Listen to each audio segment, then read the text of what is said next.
پاس ہیں پیغمبر کی، وہ ارتباط کے حوالے سے کہہ رہا ہوں کہ بعض دوستان یہ پوچھتے ہیں کہ اس کا رابطہ کیا ہے اس کے ساتھ۔ ارتباط یہ ہے، مدعا کیا تھا؟ مدعا یہ تھا کہ جو کچھ بھی اہل بیت علیہ السلام کے پاس ہے وہ روایات پیغمبر اکرم ہے۔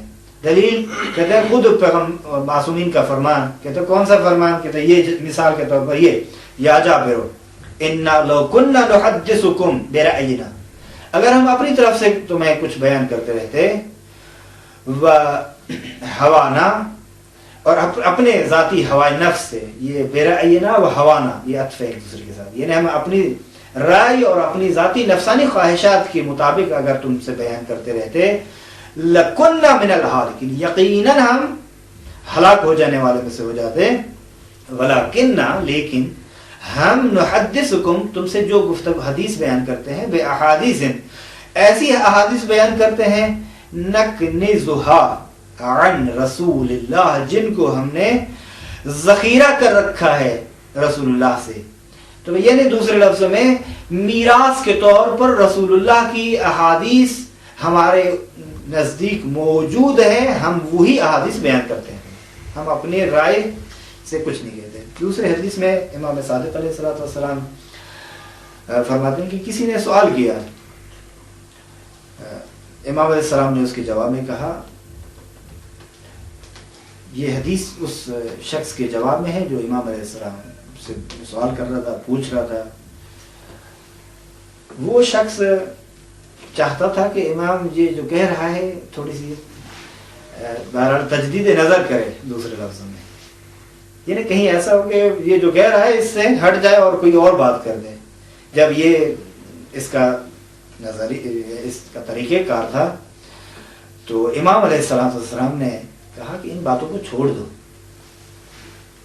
یہ جو ادھر ادھر کی باتیں لگی ہوئی ہیں اس کو چھوڑ دو، ان باتوں کو۔ ما عجبتک فیہ من شیء فہو عن رسول اللہ، جو کچھ مائے موصولہ، جو کچھ میں نے جواب دیا ہے اس تیرے سوال کے بارے میں وہ سب رسول اللہ سے ہے، یعنی میں اپنی طرف سے نہیں کہہ رہا کہ تو کوشش کر رہا ہے کہ میں اپنی بات سے ہٹ جاؤں اور دوسری کوئی بات کر لوں۔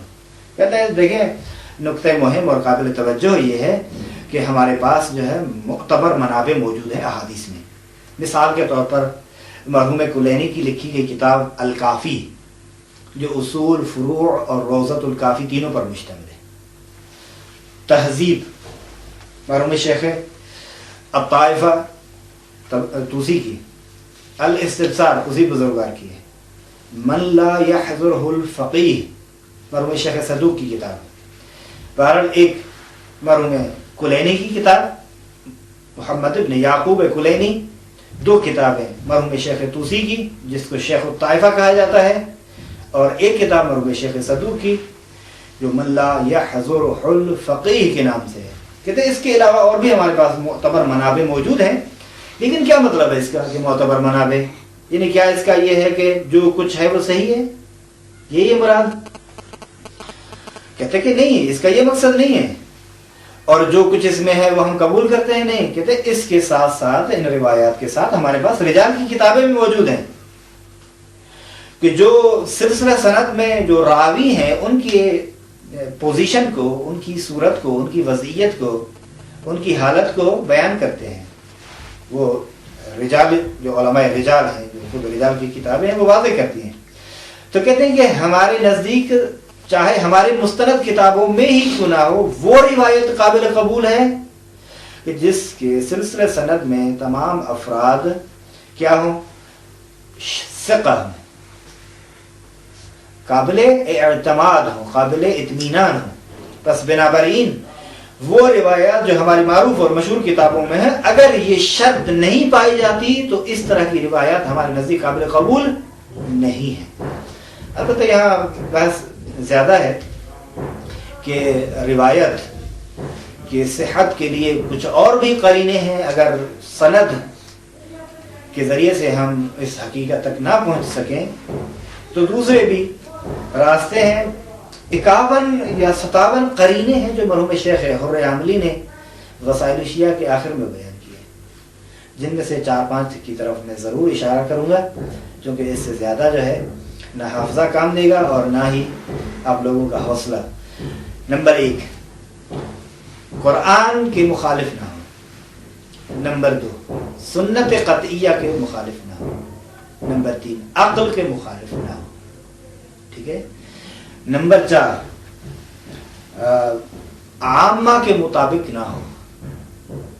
وہ روایات خذ ما خالف العامہ،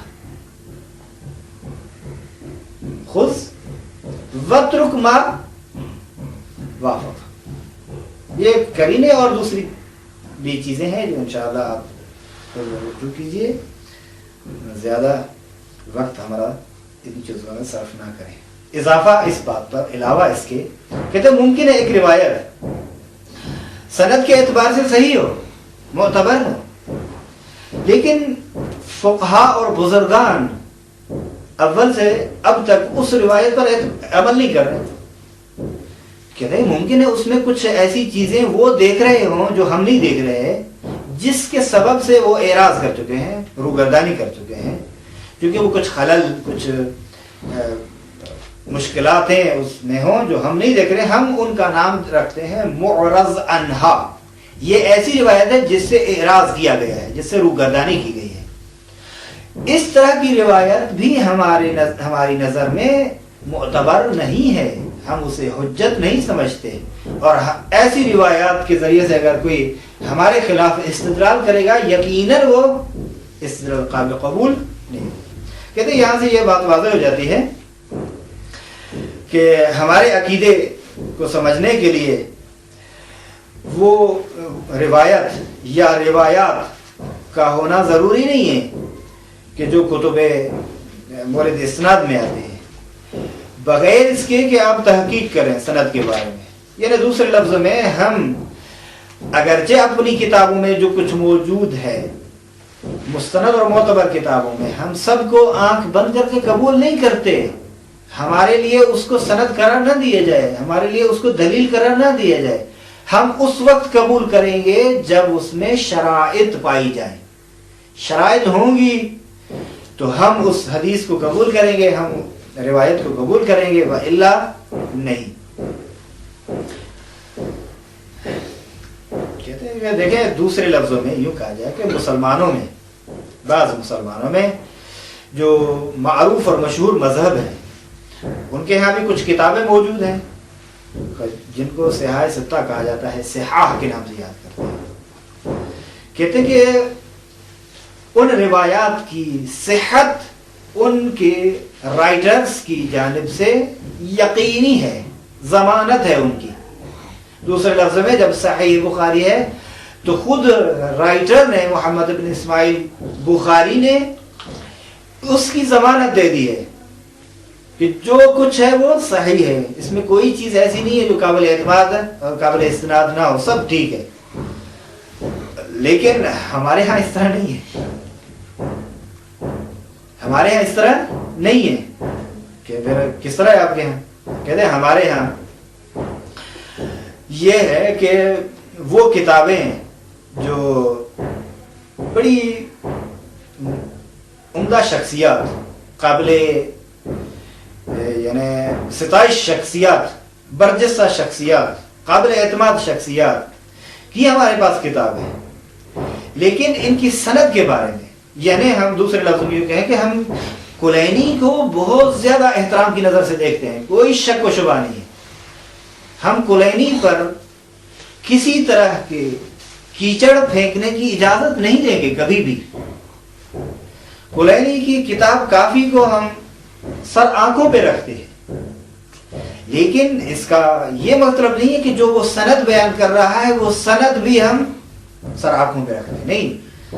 سند کے لیے وہ اس کا نظریہ تھا کہ اس نے ان احادیث کو جمع کیا ہے، اگر وہ معیار کے مطابق ہے تو ہم قبول کریں گے، اگر نہیں ہے تو ہم اسے قبول نہیں کریں گے۔